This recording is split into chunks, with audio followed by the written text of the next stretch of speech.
Hey guys, what is up? It is Skullflag44 here, back with another Black Ops commentary. This is a really good game. I think it's like 64 and 14 or something like that. It's like a 4.92 KD. I just went crazy hard on these guys, and it was just an awesome game. But at the end of it, it wasn't like a game where I was like, oh wow, I got a ton of kills. It was just like I just totally destroyed these guys, and I was just playing by myself, and it was just an awesome feeling. So I was like, I got to record this right now, get this up. I've got to use this as my next game because the other gameplay I have, I've played a lot of good games, but I just haven't gone for recording. And this was one game where I was like, it would be terrible not to record this. And so I was like, okay, so this is a great game, great video, great gameplay I have here. Now I got to find some good commentary. Not really to match it up with, that sounds weird, but to put over it, to make it, a really good video as one that I would definitely look back on. So I was thinking, what would be interesting and cool to look back on. How about what I am afraid of? Not necessarily afraid of, but what kind of freaks me out at age 15. 15, what, like 5 months? Because I think that'd be kind of cool to see when I'm older. Because, like, I don't think I'm going to be watching every single video. Like, that's kind of like the thing I have in my head, where I'm like, oh, I post all these videos so I can watch them later. But I'm not going to watch every video that I post. I do know that I'll watch one, like I'll watch a couple. Maybe that'll be 100, maybe that'll be five. But I'd probably be somewhere in that range. But this is one that I think would actually be cool to watch. And even though it's Black Ops commentary, so it's kind of out of the Black Ops gameplay, so it's kind of out of like the time frame, but it'll still be kind of cool. So I'm doing this little thing where I do writing every day. I'm writing some stuff up, and so for today's my little writing thing, I wrote down some things that kind of freak me out, and it's not like there's like a lot of things like, oh, if I were to get raped, would that freak me out? Yes, that would freak me out, but I'm gonna keep that obvious, super obvious stuff out of it. So first one is birds. I am not a fan of birds at all. And it's not just like birds. Like if I see a bird, I'm like, oh my gosh, get that thing away from me. It's not that at all. Like the birds we have around, just wild birds, those are cool. Like if I see a woodpecker, it's like, hey, that's pretty neat. Like, bird, I respect you. But it's the birds that are way too comfortable with people, like pigeons or ducks or something like that, that I'm just like, get out of here. And it's because, let me tell you why. I don't know if this is really rational or not, but this is why I don't like them. It's that their beaks, are like, it's not like they're super quick with their beak movement, but it's like, if you're just like, hey, all of a sudden they would just be like, bam, you're pecked, and you don't see it coming, and then it's not like it hurts, but it's kind of like shocking more like. This is like one of four SRs right here, by the way. Not tooting my own horn or anything, but kind of am. But it's just like I'm just not a fan of birds. But like some birds, are cool. Like parrots, I find kind of interesting. I don't think I'd ever get a parrot just because it's a bird. And like chickens, we have chickens, and I've grown up liking chickens. But then like this set of chickens we got, like I'm not, the novelty of chickens is kind of worn off. So I'm like, I don't really want to deal with these things. And so if you don't like, nurture your chickens, like, this is gonna sound weird, but like touch them every day, have good contact with them, then they're not going to really be very family friendly, I guess. It's weird, kind of weird talking about that with chickens because they're not really pets, but that's kind of how it works. Like, same with kind of any animal. If I had my dog and we didn't touch him at all, he'd be really skittish when we like tried to touch him or something like that, or got near him. And so with our chickens, like chickens are another thing because they're just so stupid, along with like pigeons and stuff, that it's like they don't have any sense of, like, some animals like, oh, have some sense of like smarts, but birds are just so stupid. So not a fan of birds. Next on my list is mashed potatoes. And I'd be like, what? It's not that mashed potatoes freak me out, but this is more just like conglomerate of things that I don't like, and freak me out.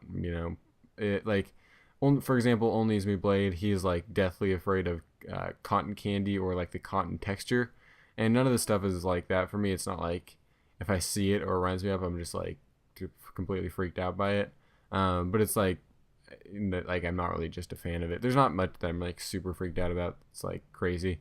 Mashed potatoes, I like kind of just thought I wouldn't like it because the first time I like saw it, I'm like, that does not look very good.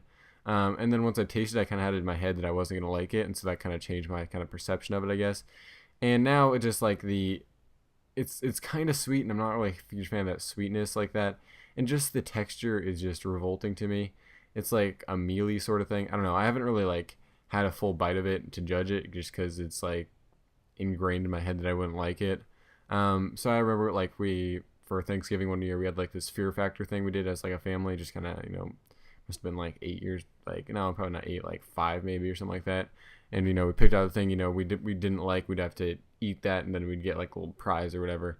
Mine was mashed potatoes and gravy, which sounds like, for most people, I remember my cousins being like, that sounds delicious, why can I have that for my Fear Factor thing? And for whatever reason, I just not a fan of it. Like, no, it wasn't gravy. It's like the cranberry sauce. I don't know. Not a huge fan of mashed potatoes, but I do like sweet potatoes. Or like on occasion, like I'm okay with that. And yams, like that's all right if they're good. But mashed potatoes doesn't really have like a whole taste. It's just kind of like a holder or like a boat for butter and salt or whatever. But I don't know.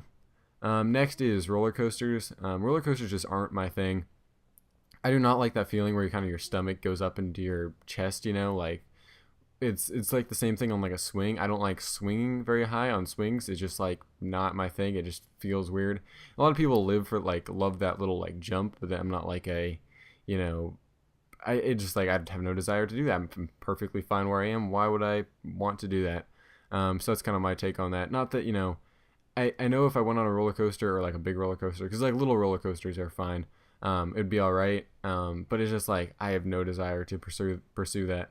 And along with but water parks and stuff, if I go to water parks, I don't have a problem doing any of those rides, even if they're like, we did one at this one in Palm Springs where it was just like you went down your stomach and it was just like a vertical drop, but you could like feel there was like a bubble underneath you between the slide and in you pretty much. It was just super fast, super crazy, but that was fun because it's like, I don't know, it's more natural. Well, in a roller coaster, you're like locked into it, and then you have no control over it. Well, you don't really have much control on a water slide, but you have some control. I don't know. It's just one of those weird things. But I do enjoy like water parks and stuff like that. And also like the big bungee, where you get launched like way up into the air and then fall back down or whatever.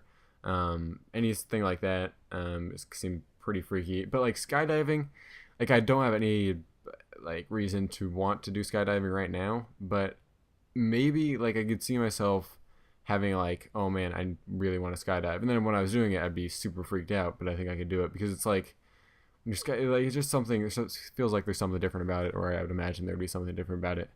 So next on my list, like kind of like flying. I guess this kind of goes along with the roller coasters. I'm not scared to fly. Like I usually enjoy flying, but sometimes it's like I've had bad turbulence and stuff where it's just like kind of freaky where the whole plane shakes. And then on like I remember coming out of Orange County, I think on when we were taking off, like the way they have to do that for the sound ordinances, they have to like take off at a higher and then drop down. So when you like go up, your head feels like compressed and it's just the weirdest feeling, and kind of the same stomach feeling.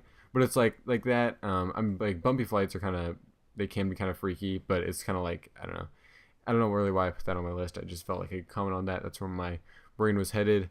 Failure is the next on my list, which is kind of like as I was writing, I'm like I'm really not as afraid to fail. I guess I kind of am afraid to fail, but I don't really think of failing. Like if I make a mistake in this commentary, I'm not like, oh, gotta scrap it. Like it's just like, okay, hopefully I won't do that next time. I can learn from this. That's okay. But if I was making the same mistake over and over again and not getting any progress, like I'm a person that I'm naturally pretty good at stuff. This usually happens like sports and stuff where it's like if I'm not really good at it right away, it can be kind of frustrating because a lot of time I am really good at it. But that's not really anything big right there. Let's scroll down. Okay.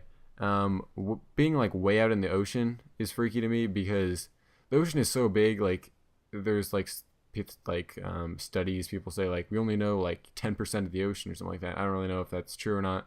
We only know like a portion of the ocean, like way deep down there. There's so much, like we're still finding new life on the earth we've lived on forever.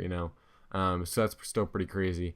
And so just being like way out in the ocean, not like at the shore, I'm not scared of the ocean, but just being like the ocean is just so vast that it's kind of like being out there with like my feet dangling would be kind of creepy. And kind of like without lakes, if I was just wouldn't like sitting in the middle of a lake. But it's like less like what's gonna get me. I have had like a little fish, like a little small 6 foot, like not 6 foot, jeez, 6-inch bass, like nibble at my feet before. Like my whole family has, and that was kind of weird. That was a super dumb fish. We ended up catching it and then killing it. Maybe not killing it. I don't remember. I don't think we caught it. And so that's just kind of freaky. So that's kind of self-explainable. And then scary movies, I have no desire to scare myself. Like I don't enjoy that little jump. It's like there's plenty of other things that could scare me. And I guess it's kind of like a more like a scare junkie. I guess all this stuff would be like adrenaline junkie, as some people call it. But it does not seem like, why would you? I'm good. You know what I'm doing right now. I don't have any desire to scare myself. So that's kind of my take on that. Hopefully you guys enjoyed this video. I will see you guys next time. Great score on this game. Hopefully you guys enjoyed the gameplay. See you later.